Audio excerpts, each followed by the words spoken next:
काय लगे शेतकऱ्यांनी त्यांच्या वेगवेगळ्या पिकाच्या संदर्भामध्ये त्यांच्या अडचणी सांगितलेल्या आहेत. त्या अडचणी आम्ही नोंदून घेतलेल्या आहेत आणि नवीन काही शेतकऱ्यांच्या मागणी आहेत. उदाहरणार्थ गोडाऊन आहे, प्री-कूलिंग आहे, कोल्ड स्टोरेज आहेत, त्याचप्रमाणे क्रॉप कव्हरची एक मागणी आहे, मल्चिंग पेपर आहे, डबल लॅटरल सिस्टीम आहेत. अशा वेगवेगळ्या प्रकारच्या शेतीमधल्या त्यांच्या डिमांड आहेत. त्या डिमांड आम्ही एकत्र करून आणि त्या संदर्भात शासनाकडे निर्णय घेऊन माननीय मुख्यमंत्री उपमुख्यमंत्री यांच्याशी बसून निर्णय घेऊन त्याप्रमाणे आपण जाहीर करू, धोरण जाहीर करू. कनेक्शन आहे सोलार सिस्टम त्यांना सक्तीची केलेली आहे. ते आता कुठेतरी त्रासदायक ठरणार आहे, विशेषतः कोल्हापूर किंवा सांगलीच्या पूर्व पट्ट्यामधल्या शेतकऱ्यांसाठी त्रासदायक ठरणार आहे. नाराजी व्यक्त होते, त्या पद्धतीने सक्ती केली. असं काही सक्ती वगैरे नाही आहे. त्यांना व्हॉलंटरीच आहे ते. त्यांना ज्यांचं अंतर 1 किंवा 2 पोलवरती आहे त्यांनी घ्यायचं असतं ते सोलर, आणि ज्यांना नको असेल त्यांनी मग त्यांना MSCBचं कनेक्शन द्यायला आपण फार झालं तर सांगू. पण आपल्याकडे असं झालं की MSCBचं कनेक्शन दिलं जात नाही, याबद्दल DPDCच्या बैठकीत सुद्धा MSCBचं जिथं MSCBचं ऑलरेडी कनेक्शन आहे त्या ठिकाणी सोलर सिस्टीम सुरुवातीच्या काळात देणार नाही. सुरुवातीच्या काळामध्ये ज्या ठिकाणी रिमोट प्लेसवर आहे, जिथं कनेक्शनच गेलेलं नाही MSCBचं, अशा लोकांना सर्वसाधारणपणे प्रायोरिटी दिली गेली आहे. त्यामुळे पुढे भविष्यात जसे शासन निर्माण होतील तसं त्यातून सुधारणा होईल. न्यायालयाच्या निकालानंतर तुम्हाला टार्गेट केलं जाते, राजीनाम्याची मागणी आहे विरोधकांच्या. तो आलाय तो प्रश्न. हे बघा, विरोधकांनी कसं वागावं हे त्यांनी ठरवायचं आहे. तो काय माझा मुद्दा नाही आहे. ते त्यांच्या मागणीचं त्याचा विचार करण्याची तशी काय फारशी आवश्यकता आहे मला असं वाटत नाही. ते करणारची मागणी.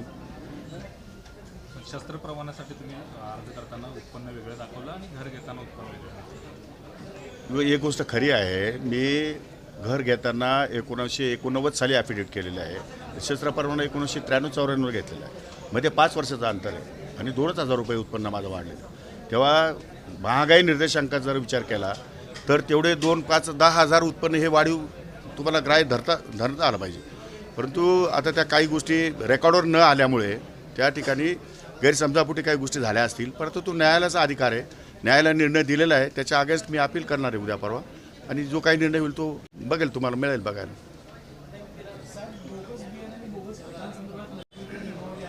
नाही, आता तो एक विचार आम्ही कृषी खात्याकडे त्यांचं रजिस्ट्रेशन करणार आहोत आणि कृषी खात्याने त्याच्यावर कंट्रोल ठेवायचा. त्यांचं ॲफिडेविट घेणार आहोत की आम्ही कुठल्याही प्रकारचं बियाणं किंवा खत औषध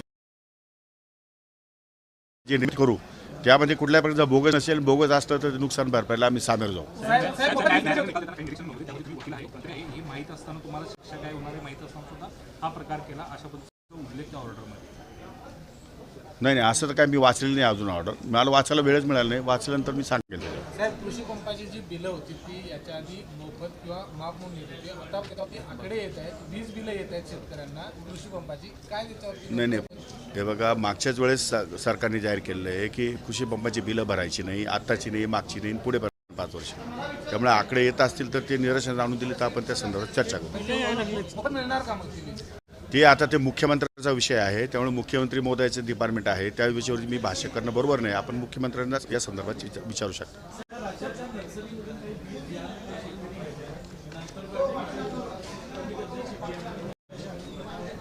त्या संदर्भात चौकशी करून निर्णय घेऊ आपण, त्याची कारवाई करू तात्काळ.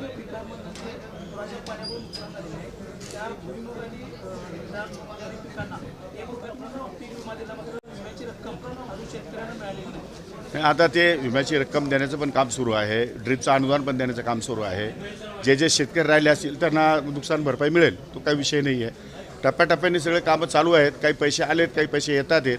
जसजसे केंद्राकडनं काही पैसे उपलब्ध होतील, राज्याकडनं पैसे उपलब्ध होतील, त्याप्रमाणे लोकांचे पैसे आम्ही या ठिकाणी परत करू. राजू शेट्टींनी मागणी केलेली आहे की तुम्ही जे वक्तव्य केलं होतं शेतकऱ्यांच्या बद्दल त्याबद्दल माफी मागावी. मी काहीही शेतकऱ्यांच्या विरोधामध्ये वक्तव्य केलेलं नाही. गैरसमजापोटी झालेला असेल ते, पण मी असं काही वक्तव्य केलं नाही. मी कुठेही शेतकऱ्याला काहीही बोललेलो नाही. माझं वाक्य तपासून बघा. तोडमोड तुम्हीच करतात.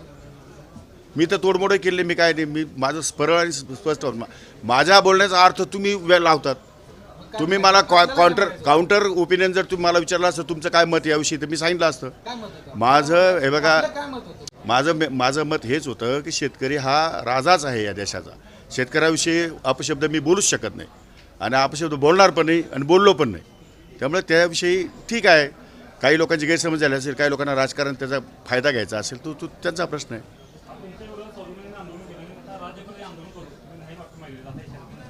तो परत त्यांचा प्रश्न काय असावं, त्याने काय करावं हे मी कसं सांगू.